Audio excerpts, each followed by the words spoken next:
envolée spirituelle.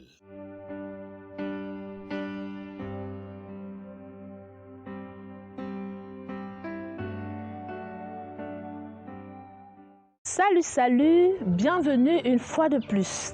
Chaque jour, nous sommes soumis au stress. Le travail manuel, le travail intellectuel et aussi les difficultés de la vie et les problèmes nous accablent au point où nous avons seulement besoin d'une chose, nous évader. Et pour évacuer notre stress, nous pensons toujours à danser.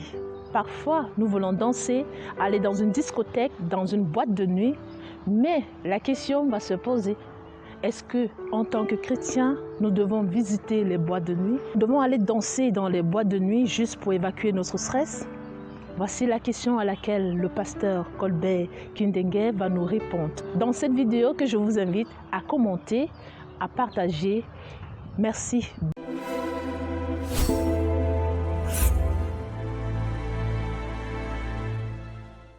Shalom et bienvenue dans ce média. Nous bénissons le Seigneur qui nous donne la grâce d'être comptés parmi les vivants aujourd'hui.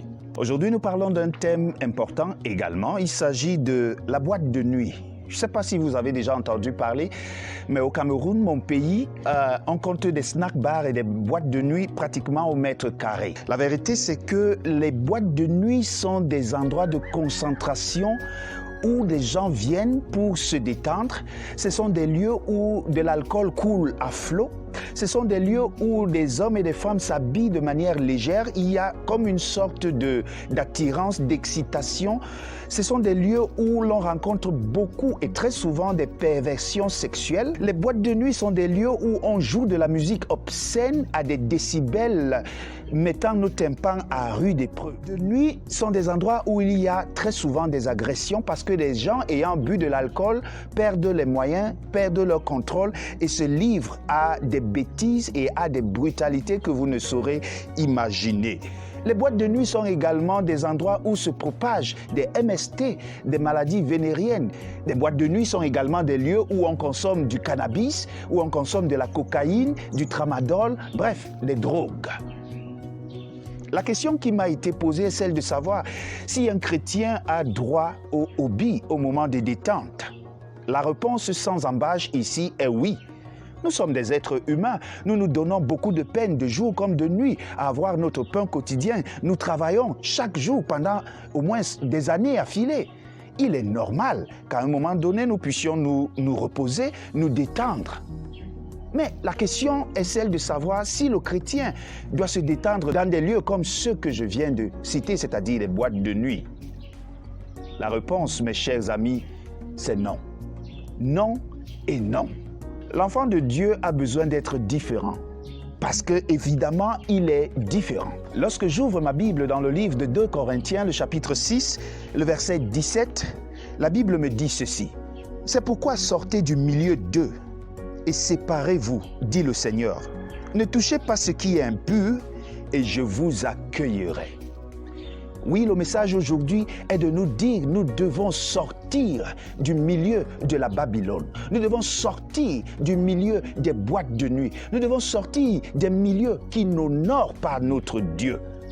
Nous n'allons pas vendre notre profession chrétienne pour quelques minutes de détente, surtout quand on connaît tous les risques encourus. Ce serait triste et malheureux. La Bible nous exhorte à sortir de ce milieu. Oui, parce que comme je le disais, on peut trouver au moins 2 ou 3 boîtes de nuit au mètre carré dans nos villes et dans nos pays aujourd'hui. Les brasseries sont ceux qui brassent de l'argent, permettez-moi cette tautologie. Quelqu'un m'a dit un jour qu'au Cameroun, tu peux nous empêcher toutes sortes de plaisirs, mais tu ne pourras jamais nous empêcher la consommation de notre alcool. Quelqu'un m'a dit, je préfère passer mes jours dans les boîtes de nuit à me détendre. Cela me permet d'esquiver tous les problèmes que nous avons aujourd'hui. Mais la question est celle de savoir, lorsque nous nous engageons dans des boîtes de nuit, est-ce que nous esquivons tous les problèmes que nous avons? Que non. Nous nous exposons à toutes sortes de dangers.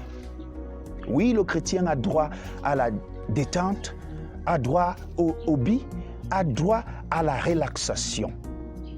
Mais encore faut-il savoir où le faire. Maintenant, à moi de vous poser une question. Croyez-vous que dans un milieu où on fume de la cocaïne, où on consomme de la drogue, où on s'habille de manière légère, où on joue des musiques obscènes, pensez-vous que dans ce lieu, le Seigneur puisse s'y plaire? Je crois que vous avez la réponse. Alors, si le Seigneur ne peut pas se plaire dans un lieu comme celui-là, ce n'est certainement pas ses enfants qui s'y plairaient. Il est vrai que les pulsions naturelles nous rattrapent des fois. Mais la Bible me dit dans le livre de 2 Corinthiens, chapitre 5, le verset 17, « Si quelqu'un est en Christ, il est une nouvelle créature. Les choses anciennes sont passées et voici toutes choses sont devenues nouvelles. » J'aime à dire que si ton passé t'appelle, ne lui donne aucune réponse parce qu'il n'a rien de nouveau à t'apporter. Tu as été ivrogne dans ton passé, tu as eu à consommer de l'alcool dans ton passé. Qu'as-tu gagné? Rien. Tu as eu à courtiser les femmes de vie légère. Tu as eu à consommer la drogue, de l'alcool. Qu'as-tu gagné? Rien. C'est ton passé. Aujourd'hui, tu es un enfant de Dieu.